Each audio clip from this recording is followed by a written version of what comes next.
So it's now December of 2019, and I'm full-time camping, and I'm having a great time, only to find out winter is on the way. Now, old man winter done showed up. I'm in a 1999 Fleetwood Bounder. I got to figure out how to keep this thing warm, and running kerosene all the time is not working. It is just simply too drafty, too cold, too some of everything.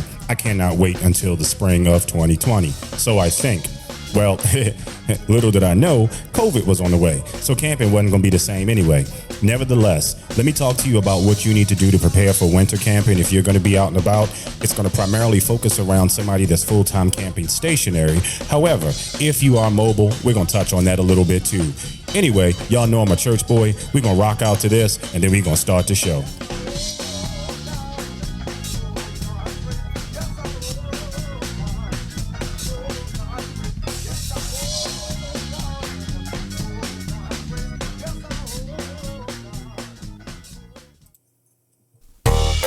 To the stage is the king of crazy.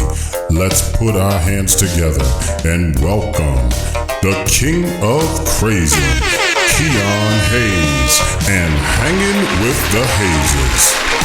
What's up, fam? Yeah! Show you right. That's right. Give it up for my main man. Now let's get into this. Welcome to this live taping of Hanging with the Hazes. Thank y'all so much for hanging out and tuning in with us. So now we are in the middle of the winter. It is now December 2019. I done messed around and decided to full-time camp because, as you heard in previous comments and conversation, I'm now getting divorced. So I'm by myself. I'm in the middle of the woods, and I'm in a campsite only to find out that my coach is drafty. It is not holding heat. And what do we do? So if you are mobile, let me get that part out the way. You are at the best advantage because you can always drive south of I-40 in the United States, and you got all the warmth you want.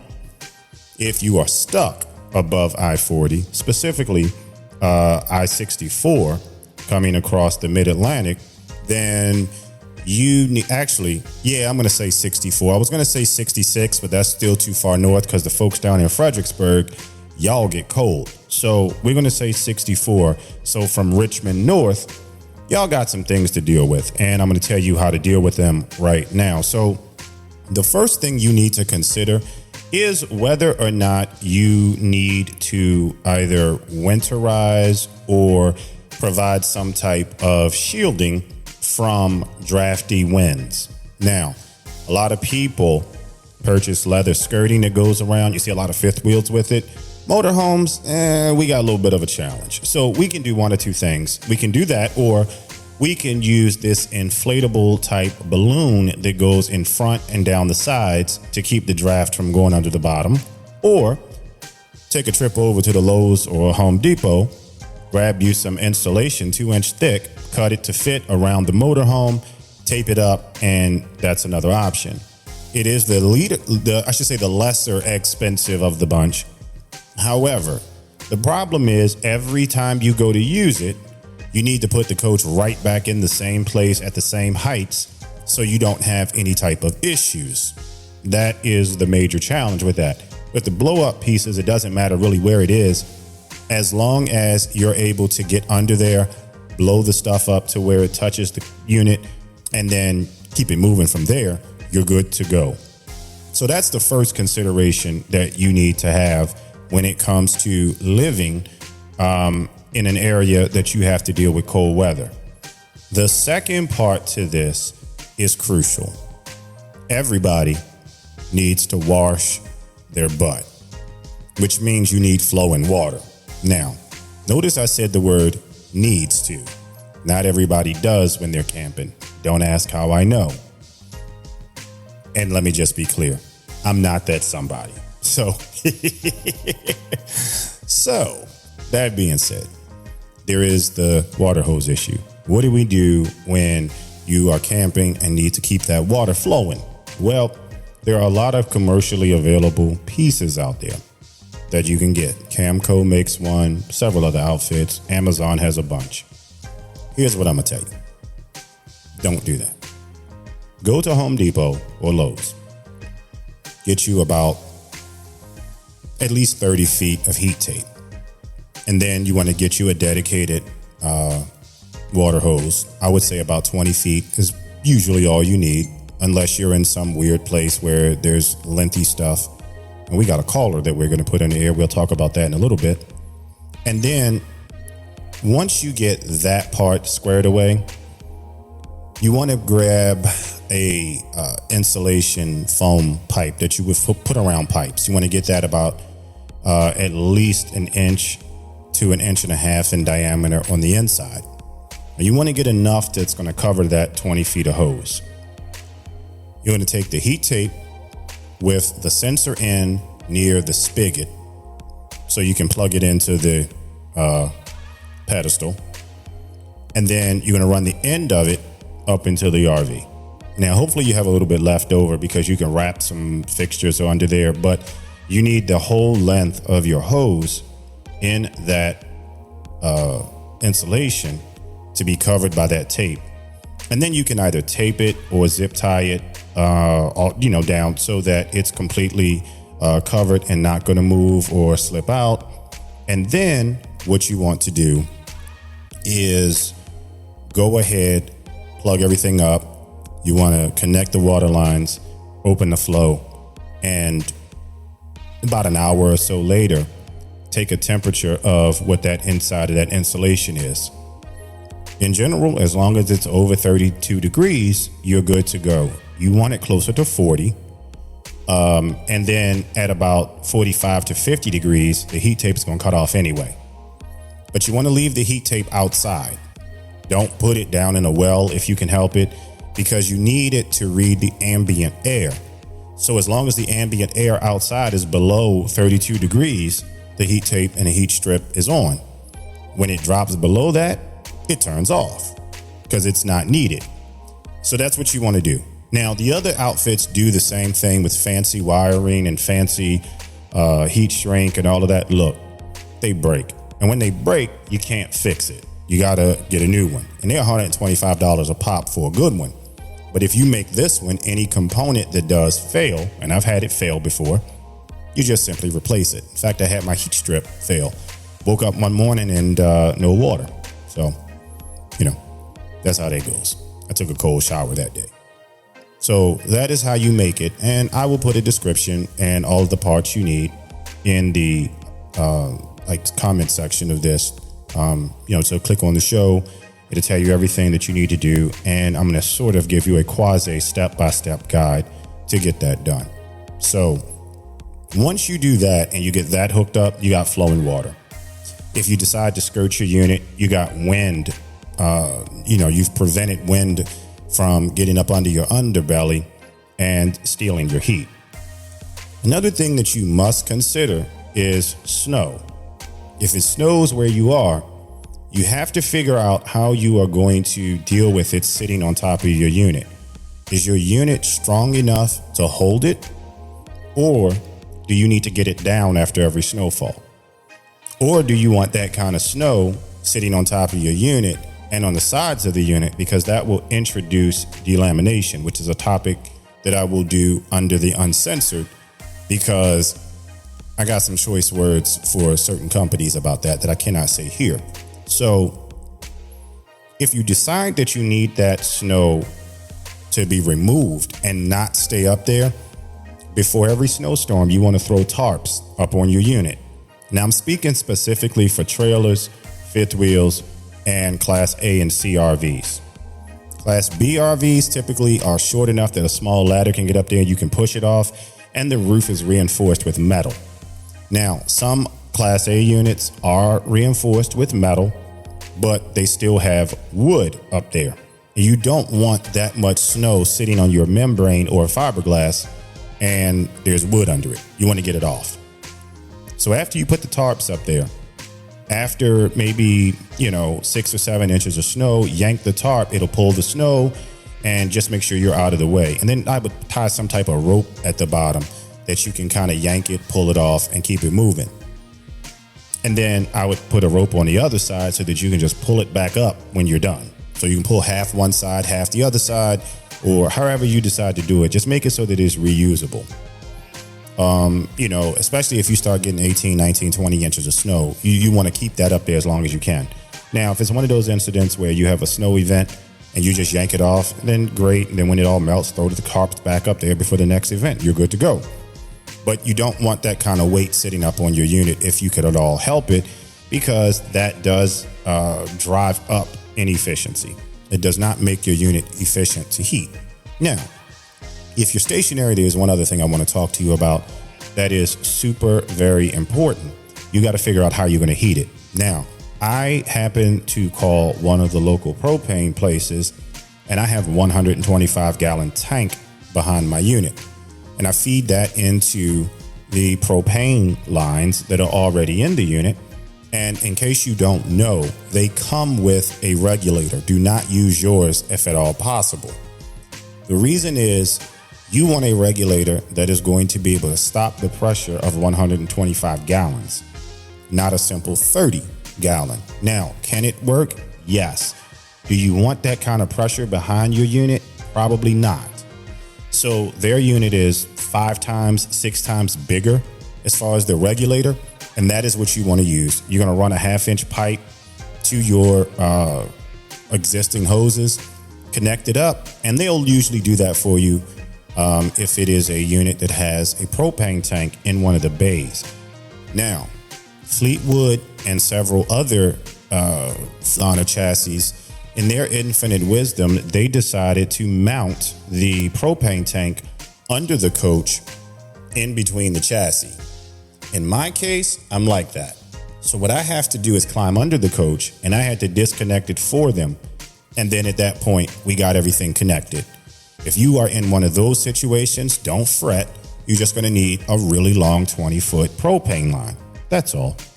Run it under there, connect it up, and you're good to go. If you disconnect it, most of the time they'll get under there and connect it. Now, in this area, you got Thompson, and I'm talking about Mid-Atlantic. Thompson, you got Ferell, Petro has propane deliveries, and there are other outfits that do. Find one that works. Suburban, that's the other big one over here. Find one that you can, do. Now, if you're not staying in a place for a long time, and you just want to use portable, Tractor Supply has 20-gallon small ones or 20-pound small ones. We're talking pounds now, not gallons. They have the 20-pound cylinder that you would get from your local store. They have a 30-pound that you can buy and fill, a 100-pound tall joker that you can get. Any of those hooked up to a Mr. Buddy system, or I'm sorry, not a Mr. Buddy. It is called a extended stay system. A Mr. Buddy is actually a heater that I use for a backup. That's always good to have, and we'll talk about backup systems then. But stay a while. And it's a little device that you can run a propane line off of. Now that one is going to go in front of your regulator, because you're going to need to regulate the pressure coming off that cylinder. And it hooks up to a regular propane cylinder with the little, turny doohickey thing, hand thing. And that will allow you to fill propane without having to move your unit. And I only recommend that if you're talking about a month stay, 2 month stay, or less. If you're talking about staying the whole winter, just rent the 125-gallon tank. You're better off. Especially if you are planning on staying there as a home front, definitely rent the tank. You're better off. Now, backup heat is very important. So electric is expensive if you pay for it. So the little small electric space heaters, they trip breakers and do all kinds of stuff. You don't want to use that for a backup unless you absolutely have to. Another alternative is that Mr. Buddy that we talked about that uses a small propane cylinder like the 20-pound or the 1-pound ones it'll use for a quick emergency. But, if your heat goes down and you need to run that for a couple of days, just connect it to a 20-pound cylinder. Some Mr. Buddy units to go up to 3,000. What are they? They have a low, medium, and high setting. And I want to tell you the high set is like 15,000 BTUs. That I would put 2, propane cylinders on. That'll last you about 3 or 4 days at sub-zero temperatures. If you are just trying to get through the night, then that might last you about a week. So you're good to go there. And, a low setting will keep my coach at 40 feet, probably at about 80 degrees. So you might have to go and turn it on, especially if your lady is in, premenopausal, postmenopausal, mid-menopausal. She's going to be really upset with you and pissed if it gets 80 degrees while she's trying to sleep. So take my word for it. Just don't do it. So anyway, portable, heat that is for emergencies is good to have. Those little oil radiator heaters are great in small situations. You can use those. But again, anything that's electric is going to drive the bill. Just keep that in mind. Now, the other thing that you need to consider is what happens in an emergency if you have to move while it is a snow event. Well, the idea is for you to pay attention and move before there's an event. That is the biggest thing that you can do. If you have to move during the event, move the shortest distance possible until they've cleared the roads. You are not a professional driver, and even professional drivers do not want to drive in snow. It's not fun. Once you lose control on dry land, you can probably gain it back. In snow, chances are you can't. And it's ugly. It's ugly. It's real ugly and expensive. So you wanna not be moving around during snow. That's just not a cool look. Lastly, where there's snow, there's ice. This one is kind of a tricky situation in the sense that it's hard to deal with ice. The only thing that you can do is try to mitigate some of the issues with ice, maybe some salt or something like that. If you're in a campground, they usually are going to sprinkle that anyway. So take note of what people around you do and do as the Romans. That's the best thing I can tell you about that one. That's the easiest thing to do. Try to keep your awnings in. Don't put them out. If there's going to be an ice event, you want to pull your slides in if you can, because what will happen is that ice event will happen and then it'll be cold and it takes forever to melt. And if you got to pull out the next day, you're not going to be able to get your slides in. So just kind of keep that in mind as well. So that is about the skinny of it. The only other thing you need to be careful about is wind. A lot of times after snowstorms in the mid-Atlantic, you have to deal with the wind. Now the wind can be horrific. You cannot necessarily predict it. And to take bridges and stuff with empty trailers like what we have, a lot of times it's prohibited. And even if it's prohibited for commercial vehicles, it may not be prohibited for recreation. And that, there's a lot I could say about that. The only thing I'm going to say is use common sense on that one. If they are prohibiting trucks from going across a bridge, you don't go either. And that's if you're in a fifth wheel, whether you're in a class A, B, C. Bs are okay. Like Bs can get away with a lot, but your class C units, your super Cs and stuff like that, you really don't want to do that. Like your travel trailers, to stay off them bridges in windstorms.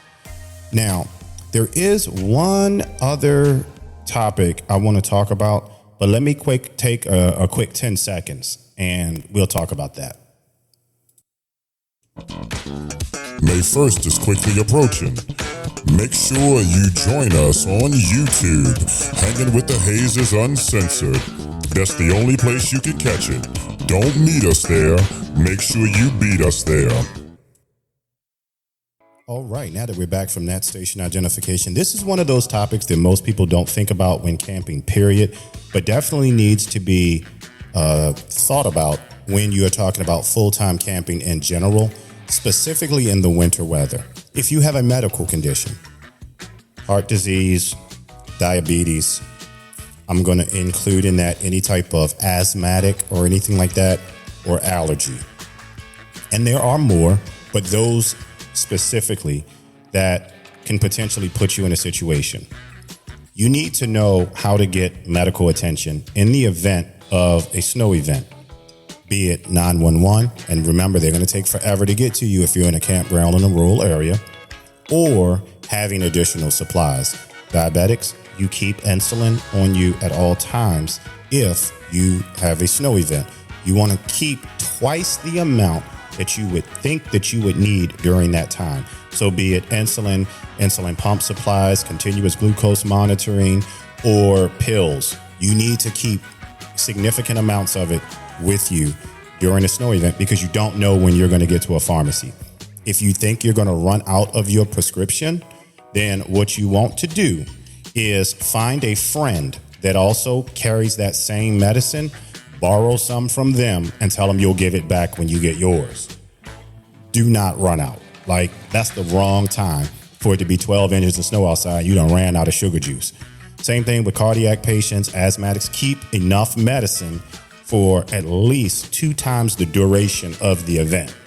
That way, you're covered. It is easier to get diabetes medicine than it is cardiac and, asthmatic medicine. And that's the only reason why I mentioned that. Not to mention, I am a type 1 diabetic, so I know that is not the time that you want to run out. Trying to get to a hospital because your sugar, well north of 400 and can't come down, not a fun thing. Not a fun thing at all. With that being said, if you have any additional comments, questions, concerns, want to add to what we said, or you want to be a guest on the show, make sure you hit me up either in the comments or on Facebook. Hit the messenger. I will get back to you. And, we'll have you on. We'll talk about it. We'll do some things. And, we'll make it a fun party. With that being said, I'm Crazy Keon, the Crazy Camper. I'm out of here. Thank you so much for hanging with us at Hanging with the Hazes. Take it away, Funky Skunk. Be sure to join us on Apple Podcasts, Spotify, Amazon Music, and you can always catch us on Facebook and YouTube. Hanging with the Hazes.